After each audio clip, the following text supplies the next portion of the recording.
Thank you, Sangamitra. So far, this panel has examined what is a borderless network, how it is concerned to the PSUs, the shift of the conventional borders to borderless networks, and what are the challenges we have seen, and what is the preparedness. I would like to ask our service provider uh, from Microfocus, uh, Mr. Naveen, could you please enlighten this hall? What is the major security concerns in this shift by the advent of various new technologies, consumerization, and growing endpoint consumers? Yeah, thank you so much. I'm Dr. Naveen Gurusiddaiah, Head of Technical Services Microfocus. Thank you so much for the opportunity to talk on such a esteemed panel. Right. As far as the theme is concerned, we have been having so many discussions since yesterday and this morning as well. And our senior experts on the stage did mention about what exactly is the problem. Yes,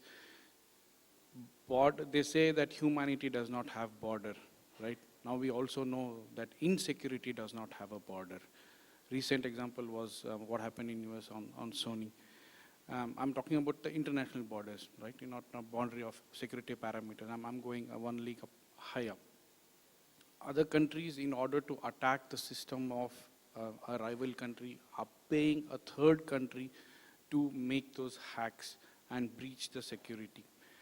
So having understood that, PSUs play a major role, at least to safeguard themselves. It's not like it's a situation to panic. It's very much a doable situation. Okay, we are having simple threats. I'm talking about humanity. Let me go one next step, talking about the human touch, right? When it comes to human touch, that's very difficult to handle. It becomes very complicated, and the systems get complicated. What exactly I'm trying to say here is social engineering.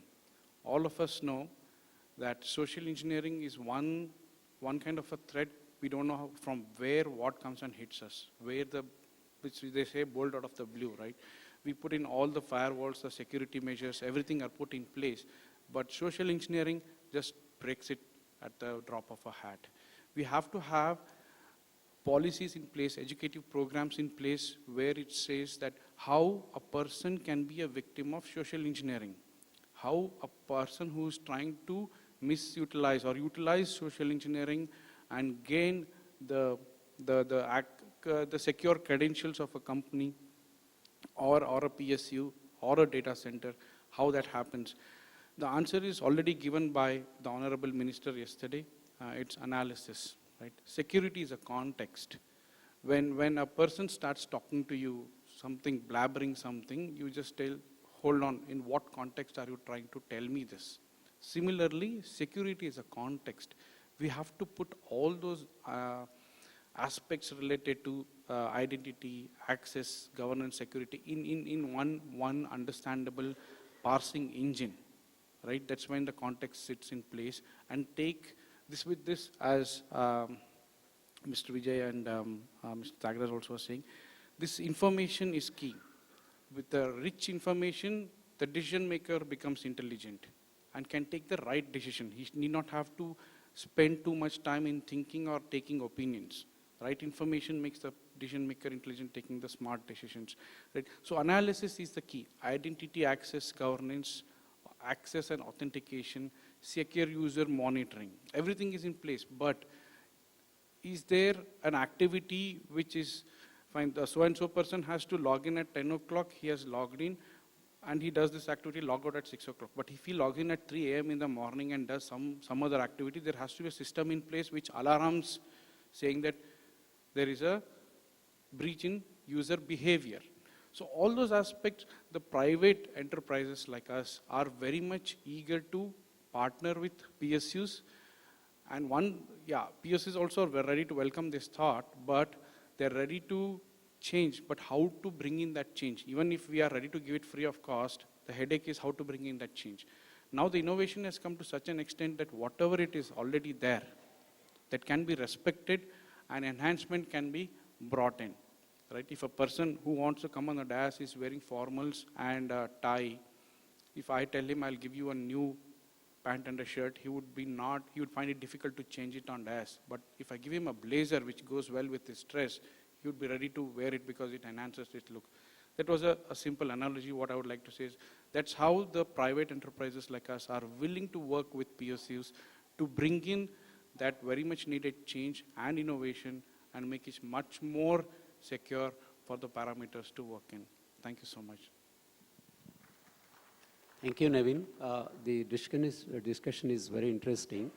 Uh, when you said that how a private partner can help PSU in establishing these secure networks.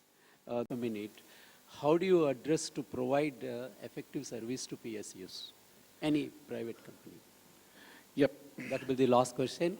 All the questions are, I think, duly answered otherwise. Thank you. Okay. See, data and privacy, they go hand in hand. It's like the left hand and the right hand, and each one cannot do with the other. So, having considered that if the data is not private, then it's public information. It need not be protected, right? So, keeping that aside, we talk about data being private. The kind of solutions what we have to address the complexity when it comes to data and privacy are abundant. In fact, we ourselves get so confused as to how to address this. We have so many solutions to give it, how to address this. So the only way is for us to open up and sit in forums like this, or maybe on a one-on-one meeting wherein the exchange of ideas happen, that we understand your requirements correctly when it comes to data, privacy, security and aspects, and you are ready to absorb what offerings we have. Yeah, there will be some roadblocks, hassles, hurdles, but if there is a thought process, if there is an idea to make it happen, then certainly both the hands joining together can bring in that very much need of the hour to be addressed and can be run smoothly is what I would like to say. Thank you. Thank you. I think